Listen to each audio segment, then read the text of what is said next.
নমস্কাৰ বন্ধু বান্ধৱসকল, আপোনালোক সকলোকে পুনৰ এবাৰ স্বাগতম জনাইছোঁ এটা জব ইনফৰ্মেটিভ ভিডিঅ'লৈ। তো বন্ধু বান্ধৱসকল, পুনৰ আপোনালোকৰ কাৰণে খুবেই ভাল খবৰ আহি পৰিছে। পুনৰ অসম চৰকাৰৰ তৰফৰ পৰা তিনিটাকৈ বিভাগত ভেকেঞ্চি নটিফিকেশ্যন প্ৰকাশ কৰা হৈছে। গ্ৰেড 3 গ্ৰেড 4 পদৰ ভেকেঞ্চি আছে, য'ত আপোনালোকে ক্লাছ 8ৰ পৰা আৰম্ভ কৰি 10 পাছ কৰা 12 পাছ কৰা সকলো প্ৰাৰ্থী এপ্লাই কৰিব পাৰিব। কিছুমান পোষ্টত আপোনালোকে পৰীক্ষাও দিব নালাগে, ডাইৰেক্ট আপোনালোকৰ চিলেকশ্যন হৈ যাব। তো সম্পূৰ্ণ তথ্য আপোনালোকক ইউটিউব যোগেদি জনাই দিম, গতিকে আপোনালোকে ভিডিঅ'টো প্ৰথমৰ পৰা শেষলৈকে চাই থাকিব, অলপ স্কিপ নকৰাকৈ। যদি আপোনালোকে চেনেলটো নতুন আছে তেনেহ'লে ছাবস্ক্ৰাইব কৰি ৰাখিব এনেধৰণৰ জব ইনফৰ্মেটিভ ভিডিঅ'বিলাক পাবলৈ। যিহেতু তিনিটা বিভাগৰ ফালৰ পৰা ভেকেঞ্চি নটিফিকেশ্যন প্ৰকাশ কৰিছে, তো প্ৰতিটো ভেকেঞ্চিৰ সুবিধা ডিটেইলছ আপোনালোকক এটা এটাকৈ জনাই দিম, গতিকে আপোনালোকে ভিডিঅ'টো স্কিপ নকৰাকৈ চাই থাকিব। যিটো পোষ্টত আপোনালোকে ইণ্টাৰেষ্টেড হয়, যিটো পোষ্টত আপোনালোকৰ অৰ্হতা আপোনালোকে এপ্লাই কৰি ল'ব। বন্ধু বান্ধৱসকল, আজিৰ প্ৰথমটো নটিফিকেশ্যন প্ৰকাশ কৰিছিলে কামৰূপ মেট্ৰ' ডিষ্ট্ৰিক্টৰ আণ্ডাৰত, য'ত আপোনালোকে এডভাৰটাইজমেণ্টটো চাব পাৰে যে কেতিয়া এডভাৰটাইজমেণ্ট ডিটেইলছ প্ৰকাশ কৰিছে। তো আপোনালোকে অফিচিয়েল নটিফিকেশ্যনটো চাব পাৰে যে office of the district legal services authority Kamrup মেট্ৰ'ৰ ফালৰ পৰা ভেকেঞ্চি নটিফিকেশ্যন প্ৰকাশ কৰা হৈছে, য'ত আপোনালোকৰ কাৰণে ড্ৰাইভাৰ আৰু পিয়ন পদৰ কাৰণে ভেকেঞ্চি নটিফিকেশ্যন প্ৰকাশ কৰা হৈছে। তো ইয়াত আপোনালোকে চাব পাৰে যে ড্ৰাইভাৰ পদৰ কাৰণে এটা পদৰ ভেকেঞ্চি নটিফিকেশ্যন প্ৰকাশ কৰিছে। ভেকেঞ্চিসমূহ এপ্লাই কৰিবলৈ হ'লে আপোনালোকৰ মিনিমাম শিক্ষাগত অৰ্হতা লাগিব 10 পাছ, আৰু লগতে আপোনালোকৰ ড্ৰাইভিং লাইচেঞ্চ থাকিব লাগিব। ভেলিড ড্ৰাইভিং লাইচেঞ্চ যদি আপোনালোকৰ আছে, আপোনালোকে ভেকেঞ্চিসমূহৰ কাৰণে এলিজিবল হয়। চেলাৰীটো আপোনালোকে চাব পাৰে যে 15,000 টকাকৈ দিয়া হ'ব আপোনালোকক পাৰ মান্থ হিচাপে। পিছৰ পৰ্যায়ত গৈ আপোনালোকৰ চেলাৰীটো বৃদ্ধি পাব। পিয়ন পদৰ কাৰণে আপোনালোকে চাব পাৰে এটা পদৰ ভেকেঞ্চি নটিফিকেশ্যন প্ৰকাশ কৰা হৈছে, য'ত আপোনালোকে মিনিমাম 8 পাছ কৰিলে এপ্লাই কৰিব পাৰিব। যদি আপোনালোকে চিম্পলি মিনিমাম 8 পাছ কৰিছে, আপোনালোকে কিন্তু ভেকেঞ্চিসমূহৰ কাৰণে এলিজিবল হয়। কিন্তু যদি আপোনালোকৰ হায়াৰ ছেকেণ্ডেৰী পাছৰ ওপৰত যদি শিক্ষাগত অৰ্হতা আছে, আপোনালোকে কিন্তু এপ্লাই কৰিব নোৱাৰে, এলিজিবল নহয়। তো এই ভেকেঞ্চিবোৰৰ চেলাৰী আপোনালোকে চাব পাৰে যে 15,000 টকাকৈ দিয়া হ'ব পাৰ মান্থ হিচাপে। ভেকেঞ্চিসমূহৰ এলিজিবিলিটি ক্ৰাইটেৰিয়াটো আপোনালোকে চাব পাৰে যে ভেকেঞ্চিসমূহ এপ্লাই কৰিবলৈ হ'লে আপোনালোকৰ এলিজিবিলিটি ক্ৰাইটেৰিয়া কি থাকিব। এজ লিমিটটো চাব পাৰে যে 18 বছৰ বয়সৰ পৰা 40 বছৰ বয়সৰ সকলো প্ৰাৰ্থী এপ্লাই কৰিব পাৰিব।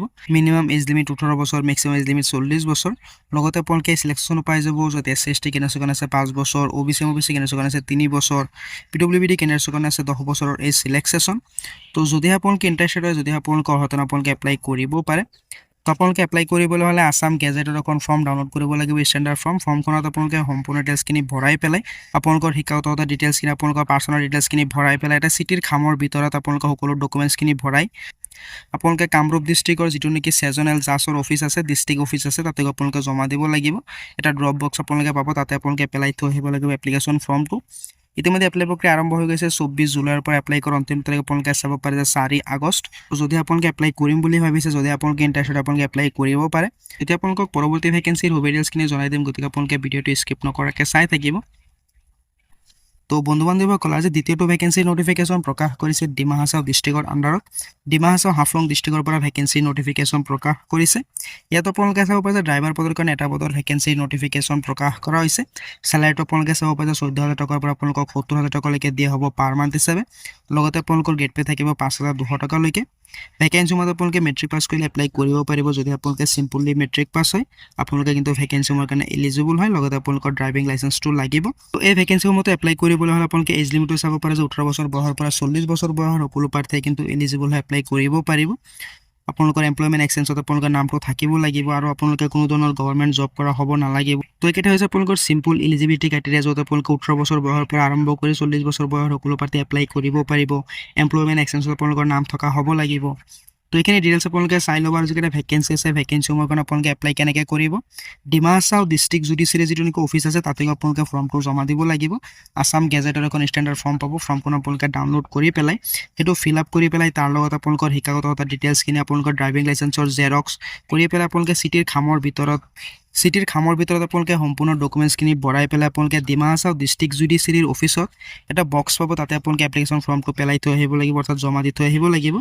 ইতিমধ্যে এপ্লাই প্ৰক্ৰিয়া আৰম্ভ হৈ গৈছে। যদি আপোনালোকে ইণ্টাৰেষ্টেড এপ্লাই কৰিব পাৰে, যদি আপোনালোকৰ অৰ্হতা বনায়, যদি আপোনালোকে এলিজিবল হয়, আপোনালোকে এপ্লাই কৰি ল'ব। তো আজিৰ একেবাৰে শেষৰটো ভেকেঞ্চিৰ নটিফিকেশ্যন প্ৰকাশ কৰা হৈছে কামৰূপ ডিষ্ট্ৰিক্টৰ আণ্ডাৰত। আপোনালোকে চাব পাৰে যে কামৰূপ আমিনগাঁৱৰ তৰফৰ পৰা ভেকেঞ্চিৰ নটিফিকেশ্যন প্ৰকাশ কৰা হৈছে, য'ত আপোনালোকৰ কাৰণে আপোনালোকে চাব পাৰে যে কোঅৰ্ডিনেটৰ পদৰ ভেকেঞ্চি আছে আৰু MIS পদৰ ভেকেঞ্চি আছে।